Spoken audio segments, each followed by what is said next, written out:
Algo adelantado, assim aumenta a minha responsabilidade. Buenas tardes, senhores. Sejam todos muito bem-vindos para nossa última conferência. Então, não quero ver nadie cair agora. Então, tranquilo nomás? Perfeito. Bueno, eu creio que SEA hace um trabalho incrível, não só com ganaderia, pero um trabalho com pessoas e de desenvolvimento de país. Então, eu estou muito contente, muito honrado por estar aqui hoje. E penso também que este congresso seguro que é um dos principais eventos de ganadeira do mundo. Bueno, tenho outro motivo para estar muito feliz hoje. Meus padres vivem em Paraguai, em Catuete, departamento de Canandeju, há muito tempo. E todo meu estudo de meus irmãos, todo foi pagado em Guarani.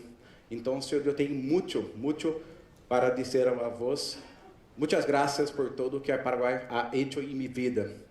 E me recordo muito bem, e na entrada da estância tinha uma placa, e o senhor Julio, que está aqui hoje, Fabiano, Raul, vai se recordar disto. E nessa placa dizia: aqui honramos a Deus, a la pátria, a família e o trabalho. E isto conduziu toda a minha vida, e eu creio que muito do que tenho hoje eu devo a vós em Paraguai.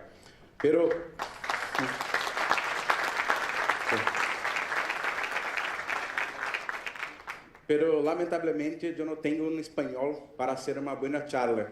E a respeito ao espanhol e em respeito a vós, eu vou pedir permisso para falar em português mesmo. Bueno, pode seguir em português mesmo? Então, eu vou seguir em português, assim eu vou falar melhor nossa apresentação. Então, o uso de métrica, aliás, o uso de métrica na gestão agroganadeira, na gestão agropecuária. Até antes de falar do uso de métrica, eu preciso contar uma história que conduziu, possivelmente, toda a minha carreira como consultor. Há muitos anos atrás, eu cheguei numa fazenda e lá encontrei dois irmãos. E cheguei, fui bem recebido, porém, um irmão falou para o outro: fala você. O outro falou: fala você, fala você, fala você. E fiquei parado olhando para aqueles irmãos e ninguém me falava. Até determinado momento eu perguntei: por favor, alguém fale o que tem que ser dito. E um dos irmãos olhou bem no meu olho e perguntou: Antônio, você faz milagre? E nesse momento eu fiquei assustado, porque eu sou zootecnista, não sou santo, né? E aí eu perguntei para a pessoa: mas por que milagre? Ele falou assim: é muito simples. Nós temos um empréstimo pequeno que vence agora em junho e não temos dinheiro. E tem o grandão que vence em novembro, e se a gente não tem nem o dinheiro para o de julho, imagina para o grandão de novembro. E aí a gente foi andar pela fazenda, e nesse momento imagina, a pastura, o pasto no chão, a cerca caindo.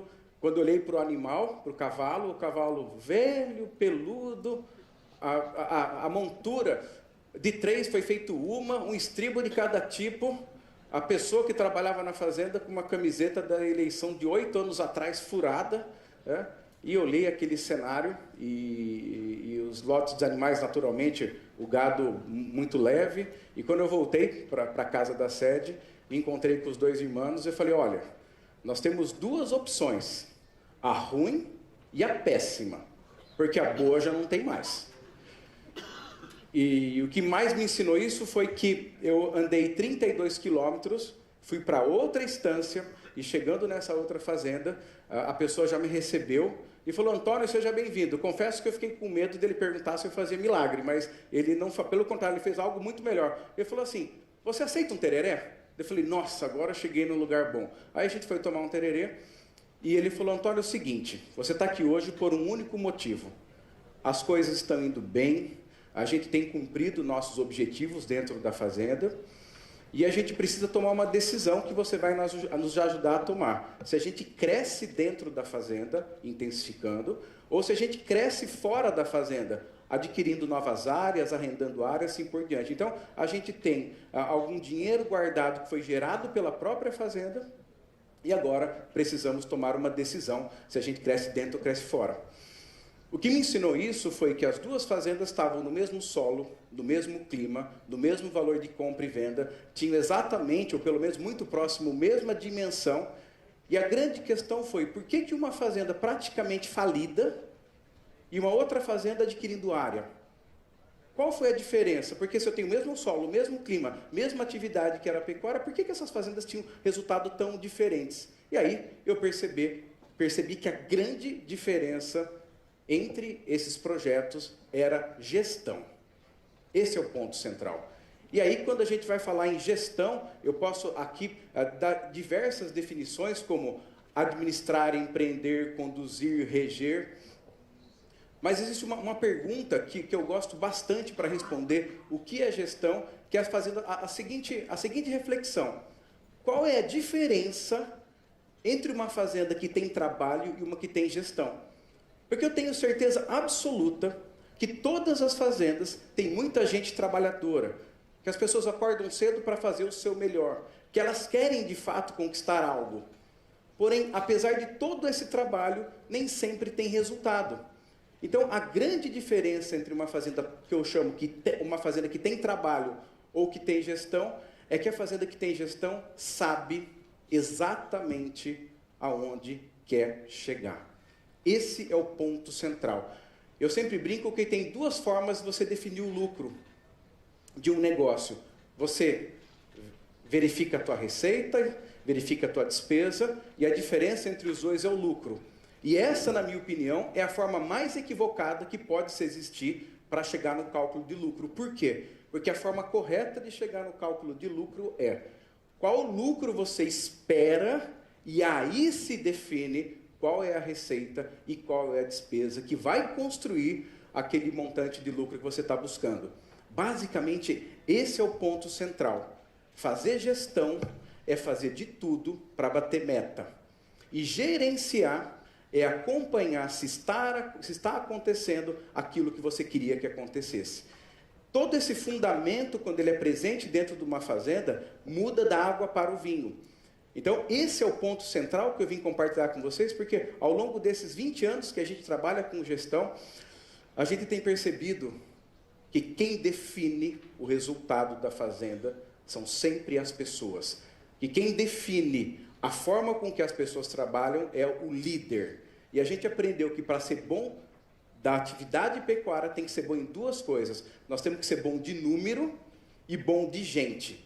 E o que é ser bom de número e bom de gente? Bom de número é garantir com que todas as metas estabelecidas sejam cumpridas, e bom de gente é garantir que as coisas aconteçam dentro da fazenda, mesmo quando o dono está fora. Basicamente, esse é o conceito, que as coisas devem caminhar bem, independente da presença física ou não do dono. E eu tenho percebido que os projetos que crescem com maior velocidade é quando a fazenda funciona muito bem, com presenças importantes, porém, a fazenda funciona bem se os líderes principais não estiverem presentes, ok? E aí vem o grande ponto. Quanto de lucro uma propriedade de pecuária pode gerar? E a gente pesquisa, e esse ano a gente pesquisou 285 propriedades, a grande maioria no Brasil, mas 16 delas aqui do Paraguai, mas algumas da Bolívia. O que a gente encontrou? Até antes de falar nisso, vem o fundamento que rege até, é a minha frase do WhatsApp, essa daqui. Em Deus eu acredito, todos os outros devem apresentar os números. Né? Esse é o que a gente conduz a nossa vida profissional. E já que em Deus eu acredito, mas todos os outros devem apresentar os números, né? A gente vem analisar um pouco do que números a gente encontrou quando a gente faz uma análise de uma lente do Paraguai, por exemplo. E a gente encontrou resultados incríveis aqui, onde as melhores fazendas que nós medimos no Paraguai produziam 1 quilo de carne a $1,70. Enquanto as melhores fazendas no Brasil produziram a $2,43. Eu não estou afirmando que todas as fazendas no Paraguai produzem 1 quilo a $1,70. Eu estou afirmando que as fazendas no Paraguai têm potencial, porque algumas conseguem chegar nisso, as melhores chegam nesse número. E aí, quando a gente compara com as outras regiões, com os outros países, a gente vê uma diferença muito grande no potencial que nós temos, especialmente nessa sala. Porque quem está aqui hoje é quem conduz a pecuária paraguaia, quem toma as decisões. Eu fiquei muito empolgado com o nível de debate, de pergunta, ou seja, o que vocês decidem é o que faz acontecer a pecuária paraguaia. Então, vocês têm essa possibilidade. E por que tem essa grande possibilidade? Porque eu até estava brincando com o Júlio, meu tio que está aqui hoje, que aqui a gente tem a menor presença da mão peluda do governo. Porque no Brasil existe uma mão muito pesada, que eu chamo de mão peluda do governo, onde, enquanto, por exemplo, a gente tem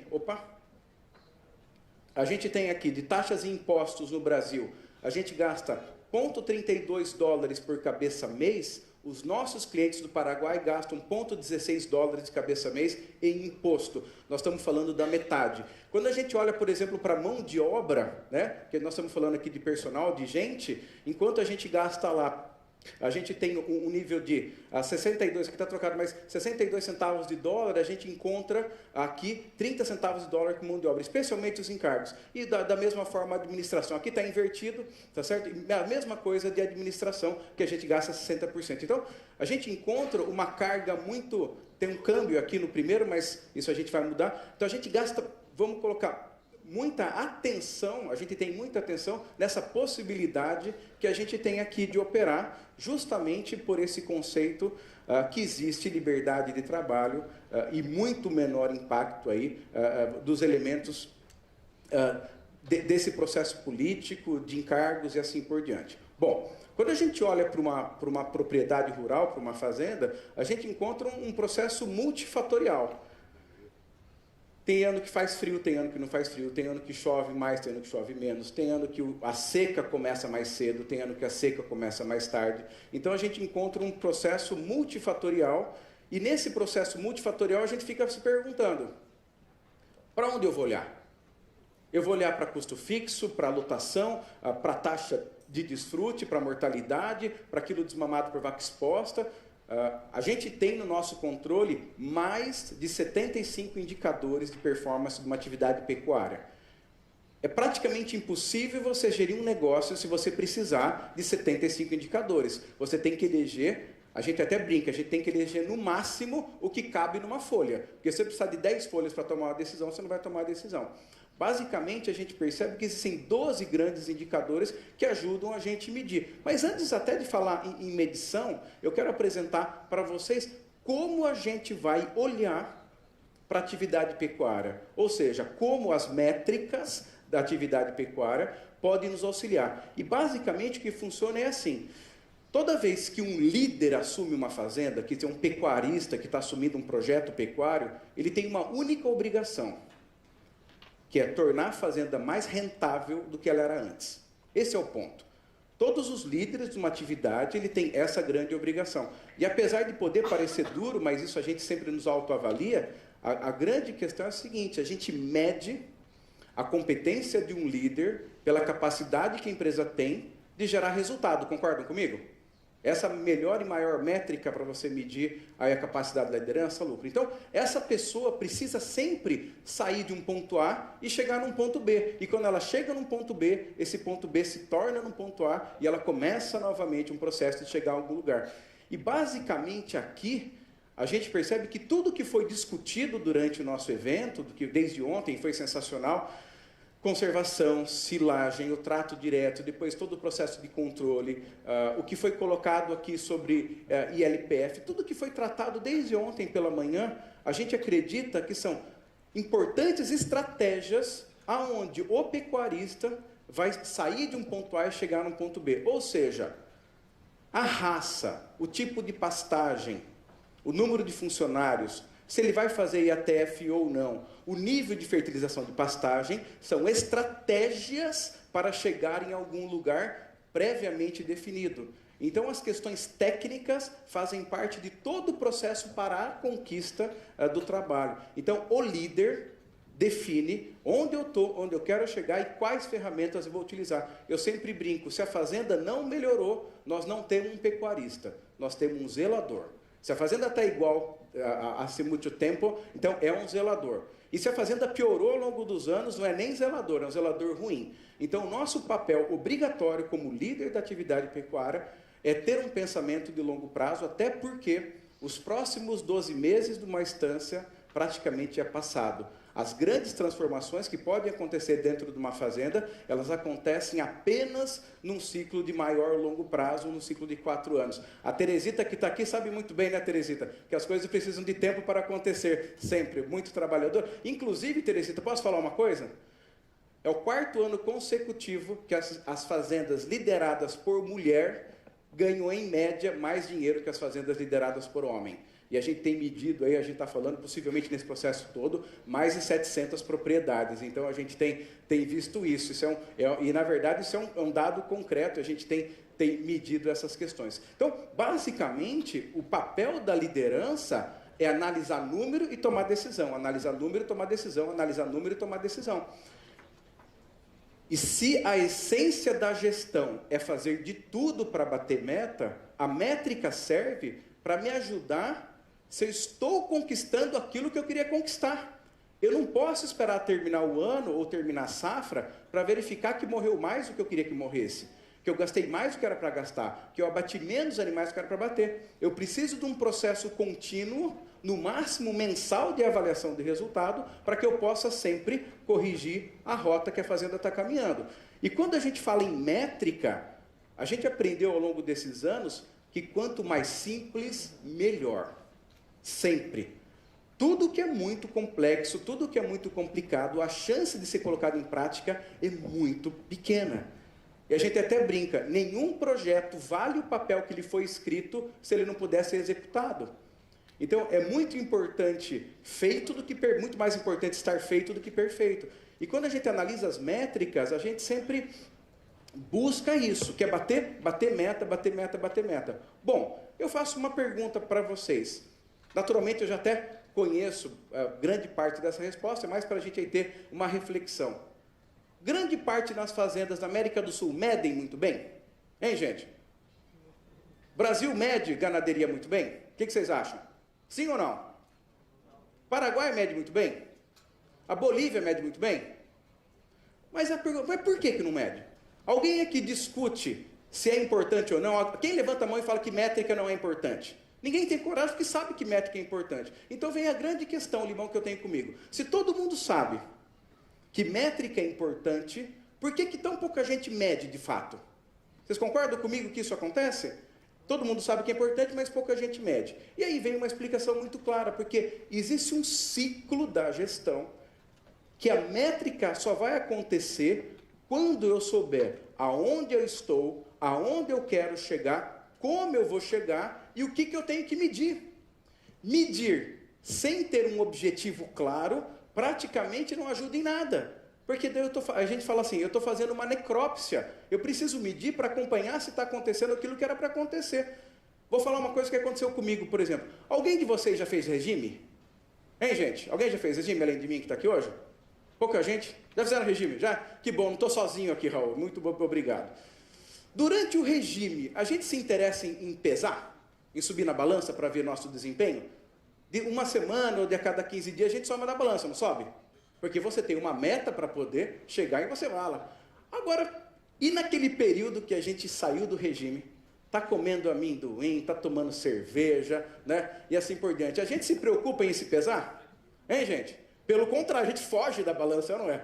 Então, o grande ponto central é que a métrica em si, ela só vai existir de forma completa se ela estiver inserida nesse ciclo, que é onde eu estou, aonde eu quero chegar, como eu vou chegar e o que eu preciso medir. Quando isso acontece dentro da fazenda, as coisas melhoram muito bem. E eu sei que o que vocês têm de mais valioso é o tempo, concordam comigo? O nosso tempo não volta. Vocês estão aqui 2 dias inteiros, praticamente assim, a gente está com o mesmo público que começou ontem de manhã aqui, dedicando todo um tempo que é muito valioso. Tenho certeza que todos teriam sempre vamos colocar, outra atividade para não estar aqui hoje.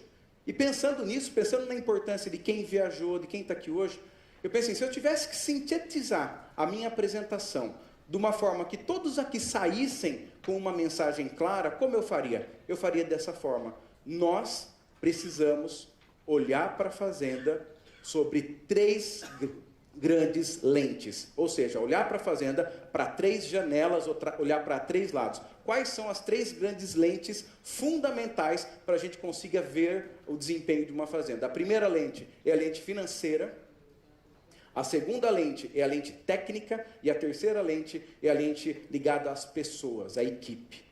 Então, o papel do dono é ter 3 grandes instrumentos de leitura do desempenho técnico, financeiro e de pessoas dentro da fazenda. E para que isso fique mais claro, então, primeiro ponto, quantas lentes nós temos na instância, então, para ver a instância? 3, é isso ou não é? 3 lentes, então. Financeira, técnica e lente de pessoas. Bom, quando eu avanço um pouco para a lente financeira, por exemplo, essa visão que, em última instância, é a visão mais importante, concordam comigo?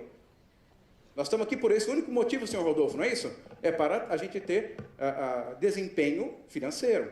E esse desempenho financeiro, ele vem num olhar que é basicamente o seguinte: eu vou olhar para os resultados, e quando eu falo resultado, eu estou falando resultado por animal abatido, ou seja, o lucro ou benefício por cada animal abatido, o resultado por cada animal desmamado, o resultado por hectare ano, que é um dos indicadores mais importantes que a gente gosta de avaliar.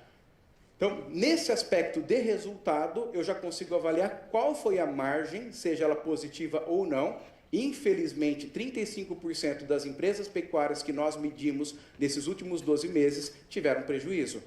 E quando a gente olha que 35% teve prejuízo numa atividade que historicamente era conhecida como uma atividade segura, isso nos chama bastante atenção. Então, esses resultados são fundamentais que a gente acompanhe, e eu vou dar um pouco mais de detalhe ao longo da apresentação. Além dessa lente resultado, eu vou olhar para uma segunda lente, que são os custos de produção. A gente precisa gastar bem. Gastar bem é gastar mais custo variável do que custo fixo. Se tem alguma coisa que mata a rentabilidade de uma atividade pecuária, essa coisa se chama custo fixo.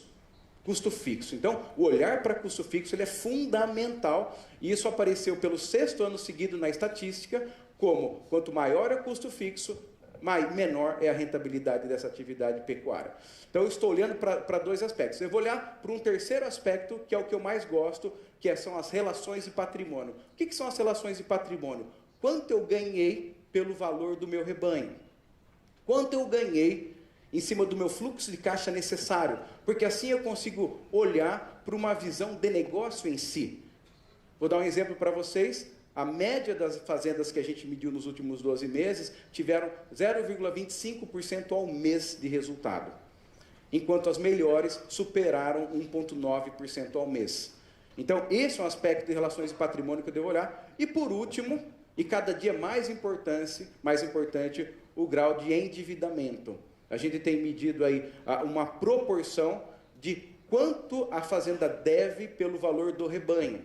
Se a fazenda deve até 25% do valor do rebanho, é um número absolutamente administrável, então é um número baixo e assim por diante. Se ela deve 50% do que vale o rebanho, isso já passa a ser algo que exige uma determinada gestão, passa a fazer parte central da estratégia. Se ela deve entre 50% e 75% do que vale o rebanho, aí naturalmente a gente passa a ter ela como foco central, porque juros passa a ser um elemento fundamental do teu grau de desembolso, e se ela deve 100% do que vale o rebanho, aí naturalmente a gente precisa assim, de muito mais energia para poder gerenciar esse processo. É claro que o prazo do financiamento e a taxa de juros interfere diretamente nisso, mas vocês concordam comigo? Se eu sei quanto eu estou ganhando em cada animal vendido, quanto me custou cada quilo produzido, quanto que representa o que eu ganhei pelo que vale o meu rebanho, e acompanhar sempre de perto o meu nível de endividamento, eu vejo ou não vejo com muita transparência a minha atividade pecuária? Vê ou não vê? E o mais importante é dizer para vocês, só tem uma coisa pior que notícia ruim. O que vocês acham que é pior que notícia ruim? Uma notícia ruim, seu Márcio, que demorou para chegar. Então, só tem uma coisa pior que notícia ruim, é uma notícia ruim que demorou para chegar. Então, o nosso papel é garantir com que, se tem uma notícia ruim para chegar, que chegue o mais rápido possível. Porque quanto mais rápido chegar uma notícia que não for boa, mais rápido eu vou agir para poder responder esse aspecto. Então, eu preciso sempre simplificar os meus controles, eu preciso atingir, e aqui eu falei para vocês em 6 indicadores, não foram 70 e lá vai cacetada, foram só 6 que a gente vê a fazenda. Bom, Depois que eu olho para a minha lente financeira, eu queria apresentar para vocês assim, o que a gente encontrou ao longo desses últimos 12 meses. Aqui, por exemplo, o resultado ou lucro por quilo produzido. A média das fazendas que nós medimos, estamos falando de 285 fazendas, estamos falando de 1.080.000 animais avaliados nesse estudo. A média teve um ganho de 28 centavos de dólar por quilo, enquanto os melhores tiveram um ganho líquido de 1,35. Perceberam a diferença? Isso é ou não é água e vinho? Eu posso falar que ganaderia sempre é a mesma coisa? Não. Do mesmo jeito que eu tenho farmácia que dá lucro, farmácia que dá prejuízo, hotel que dá lucro, hotel que dá prejuízo, eu tenho estância que dá lucro, estância que dá prejuízo. Bom, quando eu olho margem sobre a venda, que é também conhecida como taxa de lucratividade, enquanto a média gerou uma margem de 9,5, os melhores geraram uma margem de 40. Enquanto, por exemplo, o resultado por hectare médio, que é o que sobrou por hectare de área aberta, foi 22 dólares, os melhores ganharam mais do que 150. Quando a gente olha, por exemplo, para resultados sobre o que vale o rebanho, sobre o rebanho, que eu ganhei de dinheiro pelo valor do meu rebanho, do meu gado, a média ganhou 7,7% sobre o que vale o rebanho, enquanto os melhores ganharam 19% sobre o que vale o rebanho. Um negócio de 7% ao ano sequer consegue pagar a nossa taxa de juro, que supera em muito esses 7%. Por outro lado, se eu estou operando a 19%, naturalmente a condição é outra, completamente diferente. Nós estamos falando do mesmo animal, nós estamos falando da mesma atividade e muitas vezes no mesmo solo, no mesmo clima. Então, isso ajuda a gente a ler o que nós temos que fazer, que é garantir produção de quilos de carcaça por hectare, sempre com margem. Eu preciso do quê? Eu preciso de margem e de giro. Por isso, olhar para o aspecto financeiro. Aqui, desembolso por cabeça, e tem outras coisas. Na nossa apresentação, até quem comprar o livro vai ter o livro, a gente tem aí uma série de outros indicadores, e aí não vem ao caso agora. Então, esse primeiro aspecto mostra que estar na atividade pecuária apenas não significa que eu vou ganhar dinheiro. Significa que eu estou numa atividade que me proporciona isso. Bom, então perfeito, Antônio. O que eu preciso fazer então para ganhar esse dinheiro que você acabou de colocar? Aí eu vou olhar para o segundo aspecto, que é o aspecto que sustenta o lucro, que é o aspecto técnico. O aspecto técnico é o que sustenta o lucro de uma fazenda. E aí quando a gente olha para os aspectos técnicos, né, eu preciso sempre analisar um elemento, até chegar no técnico, acho que é legal falar sobre isso. Quem manda numa fazenda é o fluxo de caixa. Quem manda numa empresa é o fluxo de caixa. Apesar de a gente ter um patrimônio que tem um valor muito alto, as fazendas têm um valor absolutamente alto, e no Paraguai crescente isso, uma valorização sempre muito grande, porém a gente paga as contas sempre com dinheiro. E eu preciso sempre, quando eu falo em métrica, acompanhar o que eu chamo de previsto realizado. Acompanhar se está acontecendo o que era para ter acontecido. E aí, para fechar a métrica financeira, eu tenho 3 grandes visões: a visão mensal, a visão trimestral e a visão anual. Quero contar uma outra história rapidinha para vocês. Determinada ocasião, eu fui me encontrar com um grande empresário. É o empresário do ramo de ar-condicionado.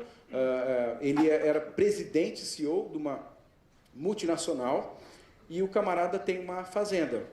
E fui me encontrar com esse camarada, me preparando para falar com o industrial, me preparando para falar de mercado, de questões técnicas, de raça, me preparando para falar de pecuária com esse senhor.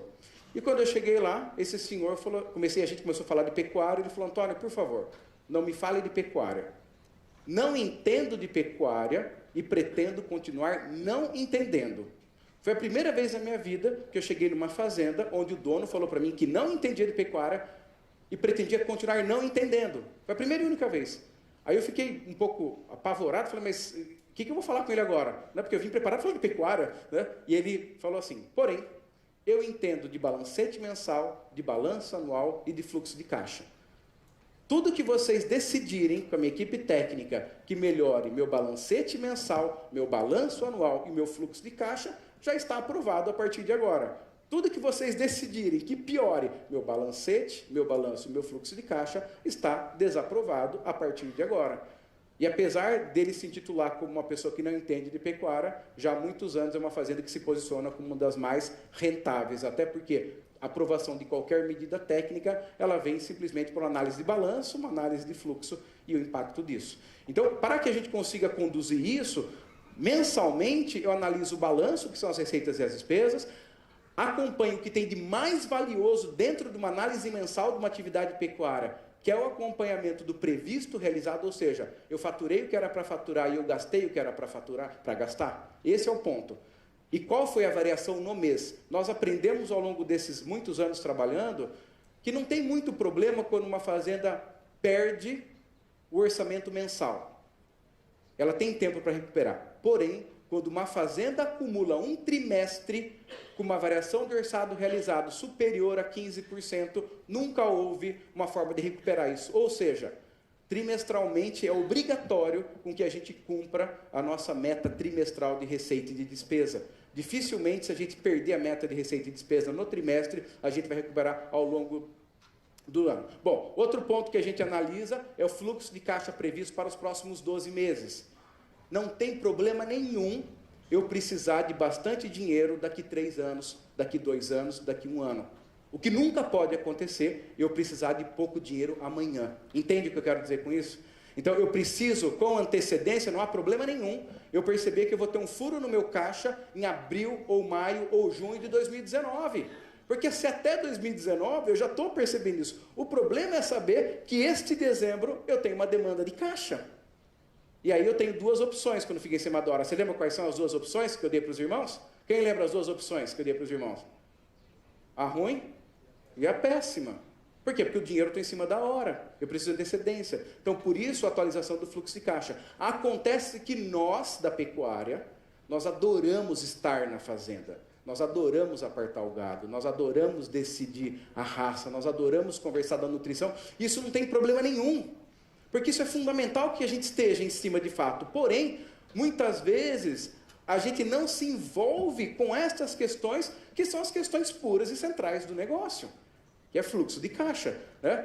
E aí, quando a gente analisa, por exemplo, custo por cabeça mês, e a gente percebeu naturalmente que existe um comportamento de desembolso máximo que eu posso ter por cabeça mês, para que eu tenha rentabilidade nessa atividade. Bom, além da análise mensal, sobre a lente financeira que eu estou trabalhando aqui com vocês, eu vou para a análise trimestral. Afinal, nem todo mês eu consigo chegar a alguns resultados, porque naturalmente eu não peso o meu gado todo mês.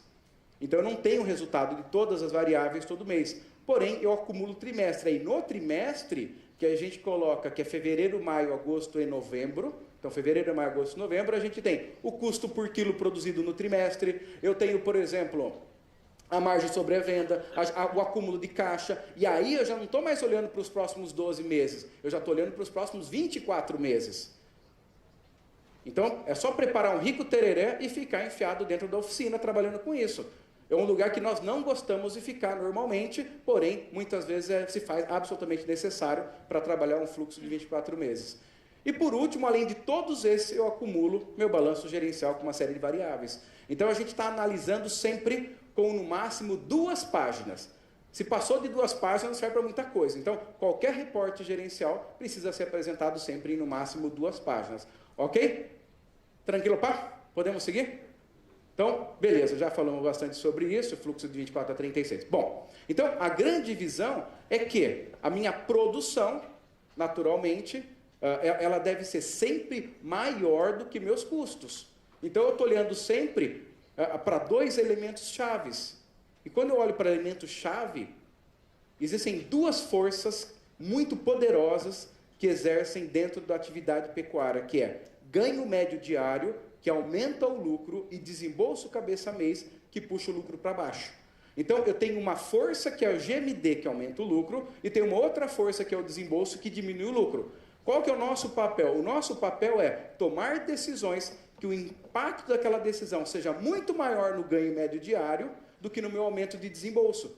Esse é o papel central, porque essa balança ela tem que equilibrar. E aí vem o que eu já falei, mas eu venho reforçar aqui, que quanto menor o custo fixo, maior o resultado financeiro. E aí vem mais um dado importante, afinal, em Deus a gente acredita e todos os outros têm que apresentar os números, a gente vê o seguinte: a média das fazendas gasta com custo fixo $8,97 cabeça mês, de toda essa plataforma, enquanto os mais rentáveis gastam 6,26.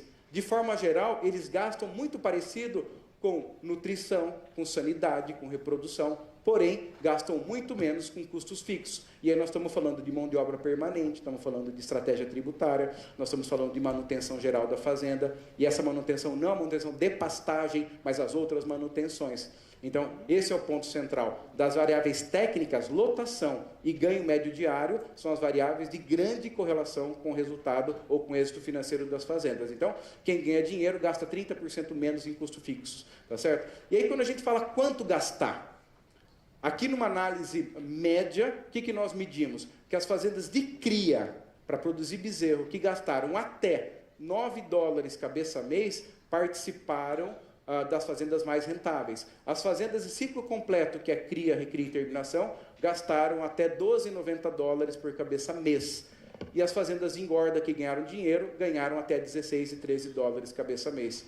Então, essa métrica ficou muito clara para a gente. Lembrando que eu tenho que ter aí sempre uma análise, entendendo que uma fazenda apenas de cria tem um produto, em média, mais caro e mais valorizado que uma fazenda de recria e terminação. Tanto que as fazendas de cria precisam produzir aproximadamente 180 quilos de peso vivo por hectare, enquanto uma fazenda de engorda, obrigatoriamente, precisa superar os 350 quilos de peso vivo por hectare para manter o mesmo nível de rentabilidade, ok?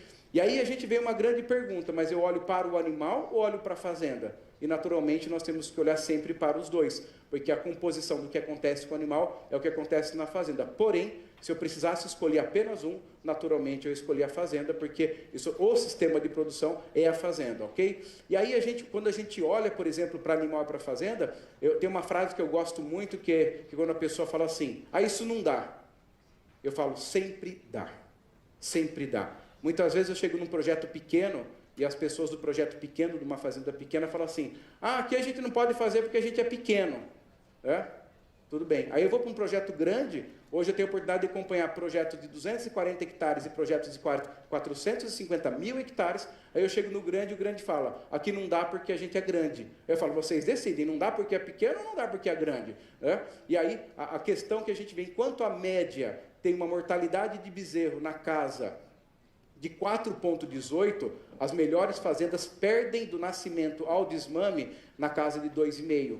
Isso aí não é uma grande diferença. A quantidade de bezerro a menos que a gente perde. Quando a gente olha, por exemplo, para a mortalidade de animais jovens, que é do desmame até completar 2 anos, a gente percebe que a média perde 1,35, enquanto que as melhores fazendas perdem 0,59. Quando a gente olha, por exemplo, para a mortalidade de animais adultos, enquanto a gente encontra uma média que perde 1,5, os melhores perdem 0,6. Entendem onde a métrica nos ajuda? Porque eu não preciso esperar acabar o ano para verificar que a mortalidade está acima do previsto. Lembrando, o que mais me importa não é necessariamente a mortalidade, o que mais me importa é o ganho de peso. Agora, quando eu tenho alta mortalidade, possivelmente eu vou ter alta morbidade, porque os animais estão doentes, e se eu tenho alta morbidade, naturalmente eu tenho baixo ganho de peso, que é o que importa dentro da fazenda. Seguindo essa mesma linha de análise de número, o mesmo acontece com carga animal, por exemplo, e o mesmo acontece com reprodução. As melhores fazendas conseguem 84% de fertilidade, enquanto a média teve 76% de fertilidade. A gente olha para a taxa de desmame, que é o que desmamou pelo total de fêmeas expostas, enquanto os maiores estão desmamando com 79%, a média desmama com 70%. Nós medimos que as fazendas de maior rentabilidade precisam desmamar acima de 150 quilos de bezerro por vaca exposta. Ontem, na apresentação do professor americano, ele estava comparando as vacas Hereford, ele falou assim que todo o processo eles desmamavam 208 quilos de bezerro desmamado por vaca exposta. Então você imagina o quanto ainda a gente pode chegar nesse ponto, né? Outro elemento importante, que a gente chama de perda pré-parto, mas aqui a gente chama de mormo, não é isso? Que é a diferença entre toque e nascimento, né? Merma isso, né? Entre toque e nascimento, e é um problema muito importante, onde ao longo dos anos a gente tem medido assim, que todos os índices têm evoluído, porém a diferença entre toque e o nascimento tem sido gigante, a gente não tem conseguido controlar muito bem, porém ainda aparecem propriedades na casa de 3% dessa perda pré-parto, enquanto a média está em 7,4%, tá certo? E aí, do mesmo jeito, a gente encontra diferentes níveis de ganho médio diário, e assim por diante. E por que eu estou falando tantos números para vocês? Para mostrar que é possível mais. 50% do problema está resolvido quando eu conheço o problema, concordam comigo? Então, o número nos ajuda a verificar o que está indo bem e o que está indo mal. E pecuária é uma atividade de detalhe. Tamanho de lote interfere na performance, homogeneidade de lote interfere na performance, quantidade de folha disponível no pasto interfere na performance, frequência de salgação, área de coxo, qualidade de água, qualidade de excesso de água. Vocês estão percebendo a quantidade de variáveis que interferem e é fundamental com que a gente consiga exercer e manejar tudo isso para buscar. E é muito interessante que quando você tem essa meta clara, essa meta de mortalidade, de ganho de peso, de fertilidade, de condição corporal, você permeia, você ensina a tua equipe que é aquilo que você está buscando. E aí aquele desafio que seria só seu como líder, passa a ser um desafio para a sua equipe. E eles entenderam isso. Hoje, para dar um exemplo, até no domingo eu tive uma reunião com um cliente que produz e vende 1000 touros Nelore por ano. E a gente tem um grande objetivo, e nós entregamos na reunião de domingo um adesivo com um número. Um número, o adesivo só tinha um número. E aquele número representava o número de vacas que tem que estar prenhes no final dessa estação. Então todos os funcionários colocaram o adesivo com um determinado número que representava o número de vacas que tinha que estar prenhe ao final da estação. Inclusive a cozinheira, inclusive o tratorista, então todo mundo com tal adesivo. Agora eu pergunto para vocês, alguém nessa fazenda tem dúvida quantas vacas tem que emprenhar? E junto com isso veio todo um plano de ação, porque meta sem plano de ação não serve para nada, concordam comigo? Eu preciso de um plano de ação, de um plano de atuação dentro da fazenda, para conquistar esse resultado, que é o resultado técnico. Então eu tenho um orçamento estabelecido, e vou trabalhar sempre para cumprir aquele orçamento de receita e despesa, e vou trabalhar para cumprir esses números técnicos, e assim se segue aí uma série de outros indicadores, que a gente percebe que são sempre água e vinho. Então quando eu vou falar do nosso jogo, o jogo da atividade pecuária, eu estou falando de sempre o nosso camisa 10 é a margem, depois eu tenho ganho médio diário, eu tenho lotação, eu tenho taxa de desfrute, eu tenho índices produtivos, eu tenho mortalidade e tenho custo. Então eu estou olhando e estou manejando esses índices para me ajudar a desenvolver. E o bacana, que muitas vezes uma fazenda precisa de 4 anos para mudar seu resultado mesmo. E 4 anos é sempre um período que você percebe ao longo dos anos que passa sempre muito rápido. Então a grande pergunta é, como a fazenda de vocês vai estar daqui 4 anos? Como a fazenda de vocês vai estar daqui 8 anos? Como a fazenda de vocês vai estar daqui 12 anos? Porque o papel de quem está nessa sala hoje é inspirar sempre uma nova visão, sempre conseguir ver à frente no tempo. E a gente sentar e desenhar isso é mais da metade do êxito para conquistar. E aí, dentro dessa linha de análise sempre, eu estou analisando reprodução, meta produtiva, meta operacional, meta financeira e meta comportamental. E o que é essa coisa de meta operacional? Vocês lembram que eu tenho que olhar para a fazenda sobre 3 grandes janelas? A janela financeira, a outra janela qual é? Quem lembra? Quem me ajuda, por favor? A janela técnica e a última janela? A janela de pessoas, da equipe, do time. Tem uma coisa que eu deixei de fazer há muito tempo, que é ligar para a fazenda e perguntar se está tudo bem. Quando eu ligo para a fazenda e pergunto se está tudo bem, qual a resposta, normalmente? Tudo bem. Então, hoje eu ligo para a fazenda e falo assim, Senhor João, por favor, pegue a relação de atividades que nós combinamos no último sábado. Como está a atividade número 1, como está a atividade número 2, como está a atividade número 3 e como está a atividade número 4. A partir deste momento, e agora já estou falando da visão de equipe, eu sempre monitoro se as questões, as tarefas delegadas estão acontecendo. E uma fazenda funciona dia a dia e, no máximo, semana a semana. Então, eu devo sempre estar em cima do que era para ter acontecido na semana. A somatória da semana vira um mês, a somatória do mês vira o trimestre, que vira o semestre, que vira o ano. Porém, o olhar da liderança é em cima da tarefa semanal delegada. E aí começa por aí. Para eu avaliar se eu tenho um bom colaborador, um bom funcionário, um bom personal dentro da fazenda, simplesmente eu avalio da seguinte forma. De tudo que foi delegado a ele, quantos por cento ele cumpriu? Esse é o ponto central. Muitas vezes pode acontecer da gente ter maior ou menor empatia por um ou por outro funcionário. E no final das contas, um profissional vale aquilo que ele é capaz de realizar. Não foi uma, nem duas, nem três vezes que eu cheguei na estância e o dono falou, Antônio, antes de mais nada, eu vou mandar embora o Jorge. Eu falei, por quê? Porque o Jorge é fraco, porque o Jorge não trabalha, porque o Jorge não sei o quê, mas, não, senhor, por favor. Né? Então, o Jorge era aquela coisa toda. Porém, o meu grande funcionário é o Manuel, porque ele é sensacional, porque ele é trabalhador. E aí, a gente começa a medir. Eu começo a ver que a fazenda que o Jorge gerencia tem a menor mortalidade, tem as casas mais organizadas, tem maior ganho de peso, tem maior qualidade das anotações, porém, a outra fazenda tem pior mortalidade, pior ganho de peso, pior qualidade. Eu falei, mas por que uma fazenda? E aí eu fui ver que o Jorge era uma pessoa mais difícil, mais calada, mais reativa, e essa característica comportamental dele, muitas vezes, fazia com que ele fosse mal avaliado. E eu cheguei para a pessoa, isso acontece sempre, olha, se você quiser mudar essa pessoa, dispensar, saiba que você está dispensando alguém que de fato é mal-humorado, porém, essa fazenda entrega muitos resultados. E nós temos que reconhecer que um profissional vale aquilo que ele consegue entregar, e não aquilo que ele sabe, e nem como ele se relaciona. Evidente que eu espero que eles cumpram todos os valores que eu estabeleço dentro da fazenda.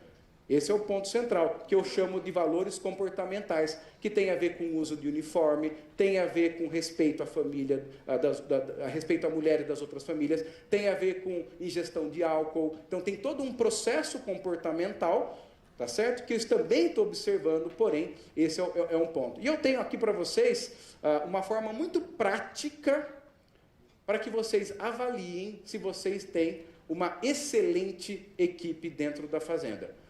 Não precisa necessariamente, nesse momento, chamar um psicólogo, aplicar um teste com 200 perguntas. Então, para você avaliar se você tem uma boa equipe, se faça a primeira questão. Se hoje eu fosse contratar alguém para a função desse personal que eu tenho hoje, o meu funcionário atual seria um forte candidato? Essa é a primeira reflexão. Estou pensando aqui nos meus funcionários e pensando, quem dos meus funcionários seria um forte candidato para trabalhar comigo? E tem uma outra pergunta, na minha opinião, até mais importante do que a primeira, que ajuda a entender se a equipe é uma boa equipe.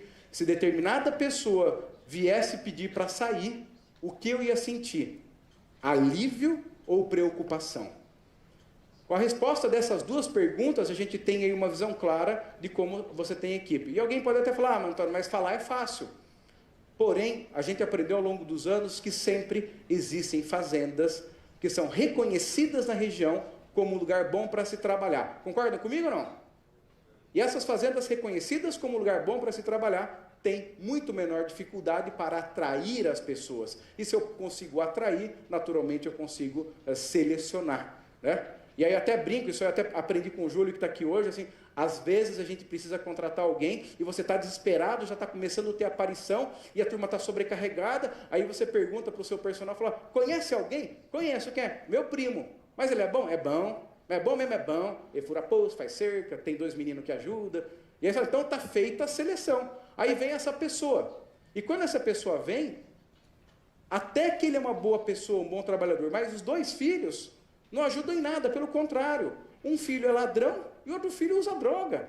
A esposa dele, que não é mais a mãe daqueles meninos, praticamente tem a mesma idade dos meninos, é uma pessoa que anda pela fazenda vestida de uma forma inadequada. E a turma lá está num dia de vacinação, chega a moça para levar água para o tereré, vestida de uma forma inadequada, e é um retiro que só tem personal solteiro. E aí eles veem aquela moça chegando daquele jeito, já são um grito diferente. Aí você vai criar todo um problema na fazenda, que não tem a ver com o personal, mas fiquem tranquilos que isso não acontece no Paraguai. Tá? Isso não, né? Só acontece na Bolívia e no Amapá, no Brasil. Né? E alguém me perguntar assim, mas, e Antônio, e como eu avalio se eu sou um bom líder na fazenda? Pela variação do cumprimento do teu planejamento. Esse é o ponto. Quantos por cento nós variamos o nosso planejamento de receita, de despesa e de atividade? Então, nesse aspecto que eu estou olhando para o meu personal, eu tenho uma série de atividades, e nessa série de atividades existe alguma coisa muito importante, que quando a gente for definir as prioridades do ano, ou da safra, a gente nunca estabeleça mais do que 3 grandes mudanças. 3 é um número que é possível executar dentro da fazenda. Quando a mudança precisa ser muito grande, ou seja, eu preciso mudar mais do que 3 grandes elementos dentro da fazenda, dificilmente eu vou ter foco.